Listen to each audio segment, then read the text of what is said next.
Ensinem a quem sabe de tudo a entregar o conhecimento.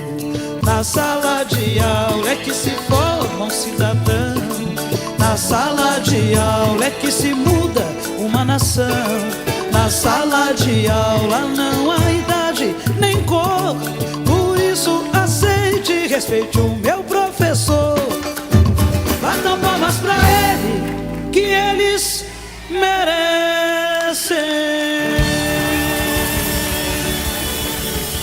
Boa tarde a todas, todos e todes. Sejam bem-vindos ao programa da Verdadeira Educação Sergipana. Hoje quero falar com você que está em casa, tentando respirar depois de uma semana puxada, que está lavando a louça, ajeitando a sala, cuidando da família, mas que ainda tem um coração atento, pulsando dentro do peito. Sabe por quê? Tem uma coisa acontecendo no mundo que a gente simplesmente não pode fingir que não é com a gente. Estamos falando do conflito entre Israel e Palestina. Lá na faixa de Gaza, do outro lado do mundo, tem criança morrendo, mulher, idoso, gente inocente. Todos os dias. É um massacre, é um genocídio, limpeza étnica. E antes que alguém diga, mas o Hamas atacou primeiro, sim, isso é errado. É condenável, é terrorismo. Só que usar isso como desculpa para matar milhares de civis é como cortar uma árvore por causa do galho torto. Por acaso você sabia que historicamente os palestinos nunca foram inimigos de Israel? Pois é. O conflito começou quando, em 1948, milhares de palestinos foram expulsos de suas terras para dar lugar à criação do Estado de Israel. Imagine você ser tirado à força da sua casa, ver a sua vizinhança ocupada e, anos depois, ainda viver cercado, sem direito de ir e vir. Foi assim que a revolta palestina nasceu. Não por ódio a outro povo, mas por querer de volta o que foi tomado. E aí você me pergunta, mas o que isso tem a ver comigo? Com o Brasil? Com Sergipe? Tem tudo. Porque quando a gente finge que não vê injustiça lá fora, a gente aprende a não ver aqui dentro também. Não vê o trabalhador explorado, o racismo no mercado, a fome na vizinhança. E tudo é parte da mesma escolha: olhar ou virar o rosto. Por isso, no programa de hoje, a gente convidou o professor Geraldo Adriano Campos, da Universidade Federal de Sergipe. Ele é especialista em relações internacionais e vai ajudar a gente a entender o que está por trás desse derramamento de sangue. Então, fique com a gente, porque entender é o primeiro passo para se importar. Está no ar TV Síntese.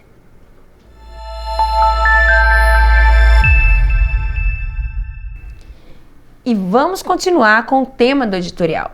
Diante do agravamento do conflito no Oriente Médio, com o acirramento da violência entre Israel e Palestina, e a entrada em cena de potências como Irã e Estados Unidos, um grupo de educadores e militantes de movimentos sociais do nosso estado decidiu que o silêncio já não cabia diante de tanta dor. Assim, nasceu o Comitê Sergipano em solidariedade ao povo da Palestina. No dia 1º de julho, eles realizaram um grande ato na Praça Fausto Cardoso, em Aracaju. E agora você vai ver como foi.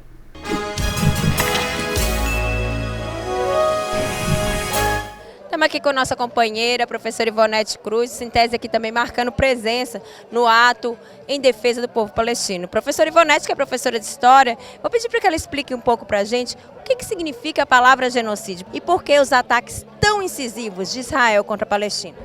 Olá, veja, nós estamos aqui nesse momento em um ato, mais um ato. Eu estava pensando assim, essa coisa da Palestina livre, contra o genocídio do povo palestino, que passa a ser, que é o quê?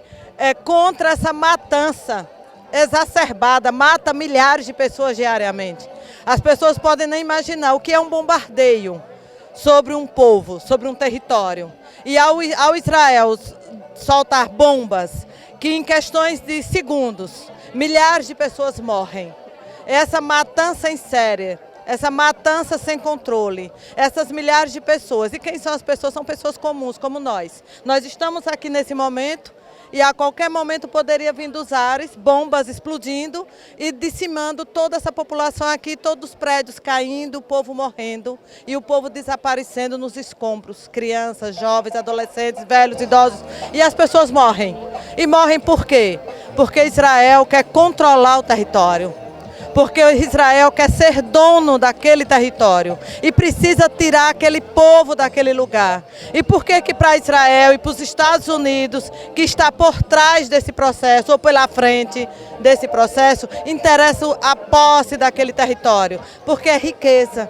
É a disputa pela riqueza, é um território rico, é um território com muita riqueza. E não pode ter lá pessoas que vivam lá com liberdade. Então precisa expulsar o povo de lá. E o povo foi sendo expulso, O que acontece hoje na Palestina, na faixa de Gaza, é uma questão de economia, é uma questão de poder, não tem nada a ver com religião. É um Estado, que é o Estado de Israel, assassinando mulheres, crianças, idosos e homens por uma questão econômica. E que tem relação aqui no Brasil. Isso acontece no Brasil também. Digo isso por conta do assassinato de jovens negros nas periferias de todo o nosso país. Aqui em Sergipe isso também acontece. A violência que nós, mulheres negras, sofremos diariamente, seja violência física, violência psicológica, quando os nossos salários, fazendo as mesmas funções de homens e mulheres brancas, por exemplo, é sempre menor.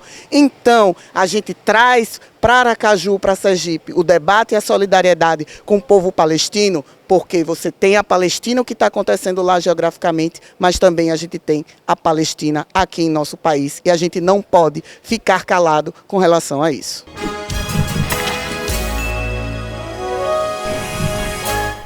Você sabe que aqui defender você é o que mais importa.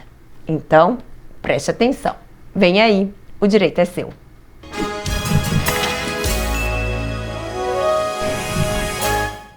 Olá, professores e professoras.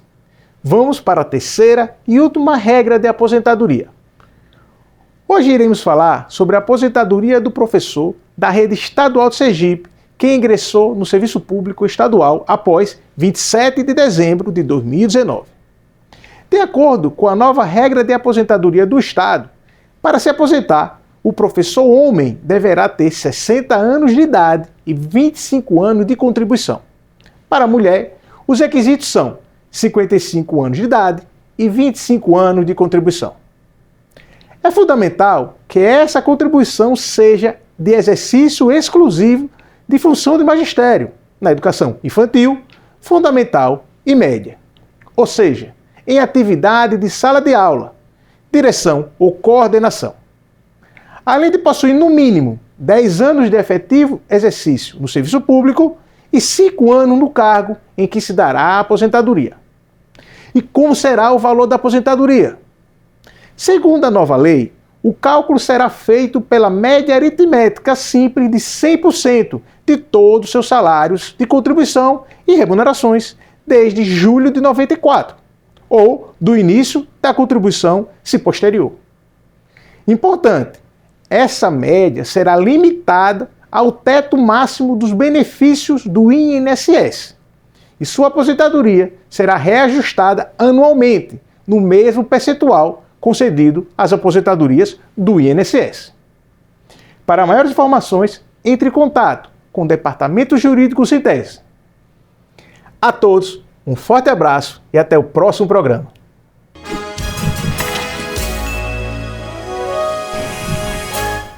Conforme anunciamos na escalada do programa, a gente começa agora a entrevista para entender melhor o que está por trás do conflito entre Israel e Palestina.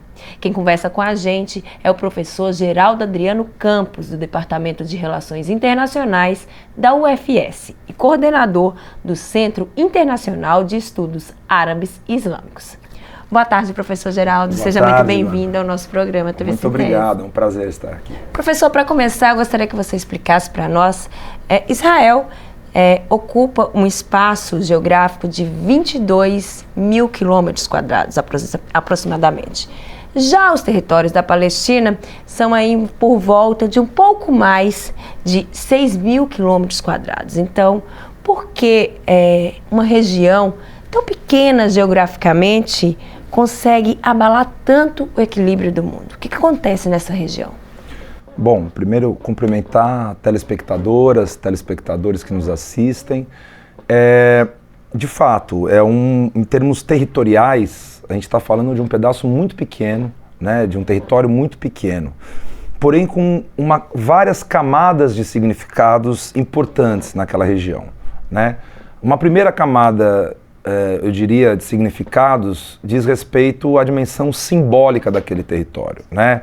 O que um pensador palestino chamado Elias Sambar uma vez chamou de a geoteologia da Terra Santa. O que é essa geoteologia?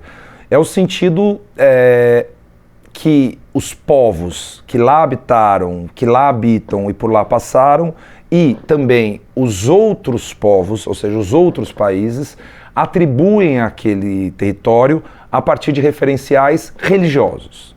Então, o que significa aquele território do ponto de vista histórico? Vamos pegar, por exemplo, uma cidade como Jerusalém, né? O que significa para cristãos, o que significa para judeus, o que significa para muçulmanos. Então você tem uma primeira camada que diz respeito a essa dimensão simbólica, né? Você tem uma segunda camada que diz respeito ao papel daquele território em relação, e das dinâmicas políticas daquele território em relação à região do Oriente Médio, que é uma região muito rica em recursos econômicos, né, em recursos energéticos, como o petróleo, né, e que, portanto, a forma como a dinâmica política se dá no território palestino ou com Israel vai impactar também a disputa pela hegemonia na região do Oriente Médio. Eu sei que você que está aí em casa tem acompanhado as notícias e já percebeu, os Estados Unidos apoiam Israel de forma quase automática. Mas será que isso é uma aliança antiga ou há interesses maiores? E a China, que está mais discreta, agindo com cautela, o que será que está tentando proteger? Já a Rússia, envolvida até o pescoço na guerra da Ucrânia, também tem suas jogadas nesse tabuleiro? E aquele nome que a gente ouve de vez em quando, o Estreito de Hormuz? Por que esse pedaço de mar tão pequeno preocupa tanto as grandes potências? Professor Geraldo, ajuda a gente a entender o jogo por trás de todo esse cenário. Ora, primeira pergunta, evidentemente, é por que, por exemplo, China, Rússia, Estados Unidos, como é que esses atores hoje articulam as suas relações internacionais no cenário que a gente vive hoje?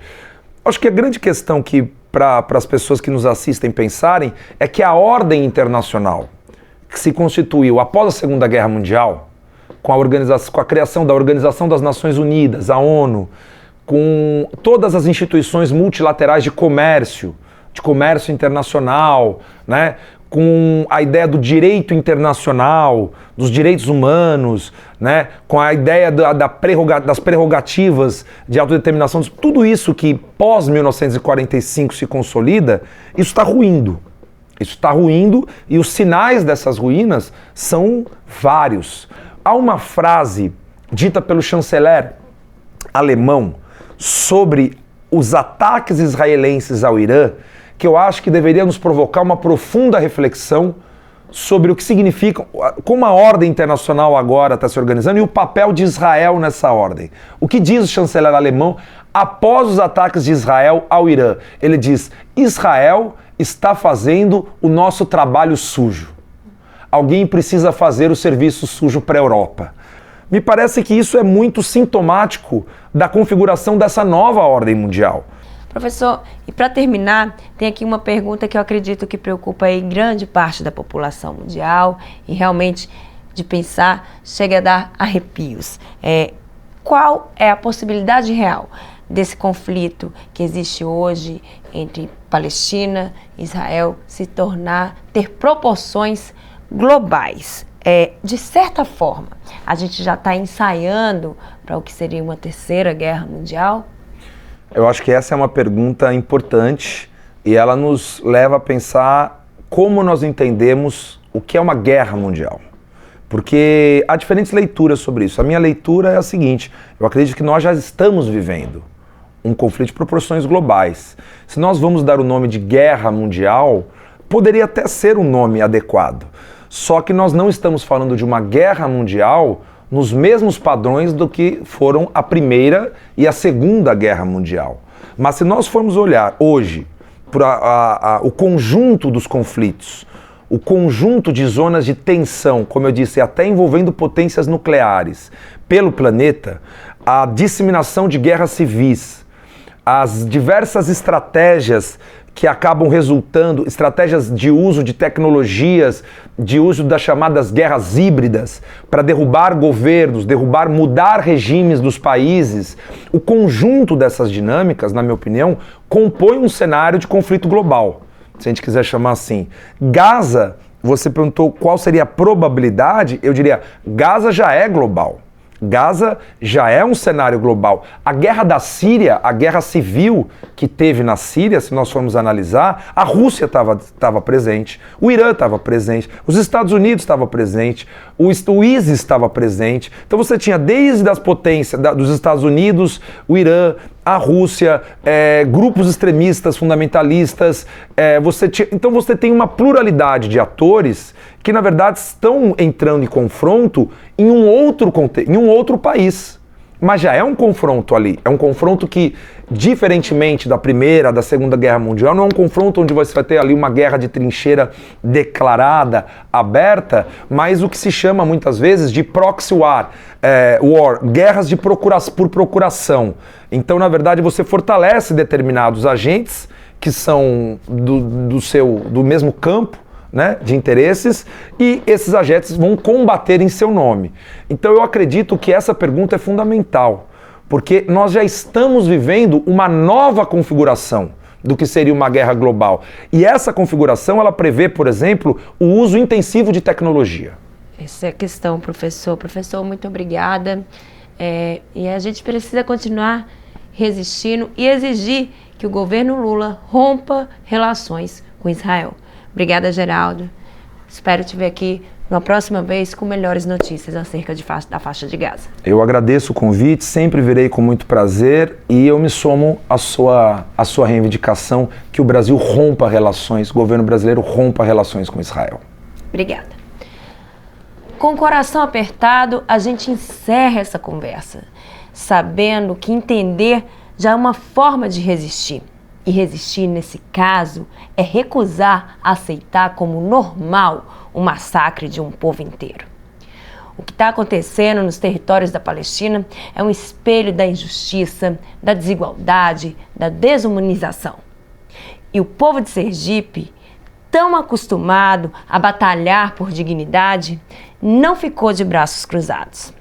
Professoras, professores, estudantes, trabalhadores de várias áreas se uniram e criaram um comitê sergipano em defesa do povo palestino. Esse comitê faz da solidariedade uma trincheira, porque não se trata de religião, de região, nem de lado. Trata-se de vidas, de olhar para uma criança palestina e reconhecer nela o mesmo direito que queremos para os nossos filhos e filhas aqui. E se você puder, junte-se a ele, porque em tempos assim, vale lembrar as palavras de Gandhi: a não violência é a maior força à disposição da humanidade. TV Sintese fica por aqui. Para você, boa tarde, boa sorte. Na sala de aula é que se forma um cidadão. Na sala de aula é que se muda formação. Na sala de aula não há idade nem cor, por isso aceite e respeite o meu professor. Batam palmas pra ele, que eles merecem.